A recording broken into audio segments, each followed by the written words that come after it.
सभी बच्चों को नमस्कार। हम बात नीट फिजिक्स के जो पीवाईक्यूज हैं, प्रीवियस ईयर क्वेश्चन, उनकी कर रहे थे, जिसके तहत हम इलेक्ट्रोमैग्नेटिक इंडक्शन चैप्टर से जो क्वेश्चन पूछे गए हैं विगत 35 ईयर्स में, उनके सोल्यूशन प्रोवाइड कर रहे हैं। ठीक है, तो उसी कड़ी में ये अगला क्वेश्चन है, तो पेशे खिदमत है अगला क्वेश्चन, इसको तैयार करिए। और इसके पहले के क्वेश्चंस हम अपलोड कर चुके हैं, आपको इसी प्लेलिस्ट में जो कि इलेक्ट्रोमैग्नेटिक इंडक्शन के नाम से होगी, इसमें मिल जाएंगे। तो पेशे खिदमत है। नेक्स्ट क्वेश्चन देखिए, अगला क्वेश्चन देखिए। हम तब तक क्वेश्चन पढ़ते हैं, ये प्री मेडिकल टेस्ट यानी पीएमटी 1992 का क्वेश्चन है। तब तक आप क्वेश्चन देखिए, आपकी स्क्रीन पे आ रहा होगा। क्वेश्चन कह रहा है कि the total charge induced in a conducting loop, किसी लूप में से एक चार्ज इंड्यूस्ड हो रहा है। जैसे इंड्यूस आया, हमारे दिमाग में इंडक्शन आ गया। ठीक है, is induced in a conducting loop when it is moved in a magnetic field depends on, ये चार्ज किस पर डिपेंड करता है, ये आपको पूछना है। अब पार्ट कौन सा सही, तो बात की बात है, पहले तो हम बात कर लेते हैं कि फंडा क्या है। अब आपकी फोटो हट गई है, अब हम आ गए हैं। सुनिए, हम जानते हैं कोई भी कॉइल, कोई भी लूप है, अगर मैग्नेटिक फील्ड में रखा हुआ है और मैग्नेटिक फील्ड चेंज हो रहा है या मैग्नेटिक फील्ड में वो खुद चल रहा है, तो दोनों ही केस में उसमें फ्लक्स चेंज होता है। ठीक है, तो फ्लक्स चेंज होने की वजह से एक इंड्यूस्ड ईएमएफ क्रिएट होता है। इसके एक पहले भी क्वेश्चन हमने अपलोड किया है, वो 2004 में पूछा गया था।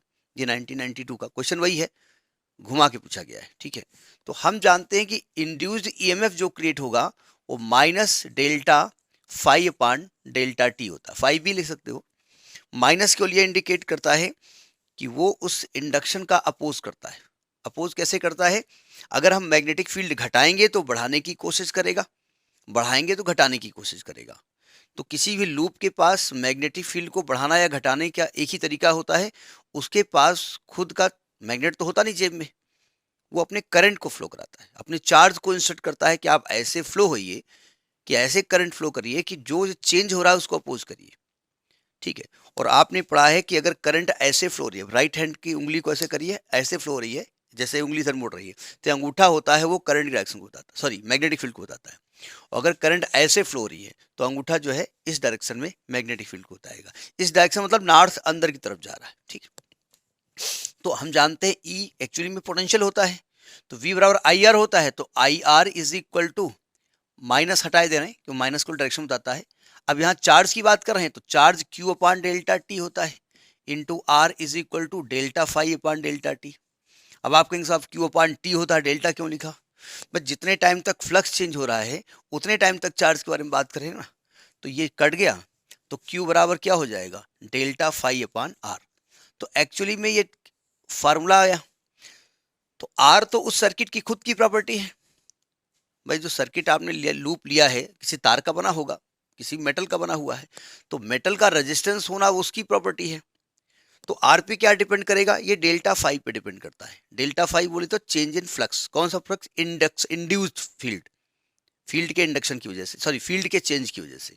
तो इसका जो पार्ट सही है, total change in magnetic flux, जो इसका पार्ट सही आ रहा है, total change in magnetic flux, total change in magnetic flux, इस पर डिपेंड करता है। इसका जो पार्ट सही है that is part number C, इसका सी पार्ट सही है। ठीक है, क्वेश्चन नहीं नोट किया है, क्वेश्चन ऑलरेडी आपके पास अवेलेबल हम करा देते हैं। तो ये क्वेश्चन 1992 का है। क्वेश्चन इजी आते हैं, थोड़ा सा दिमाग लगाने की जरूरत है, थोड़ा फंडा क्लियर होने की जरूरत है। ठीक है,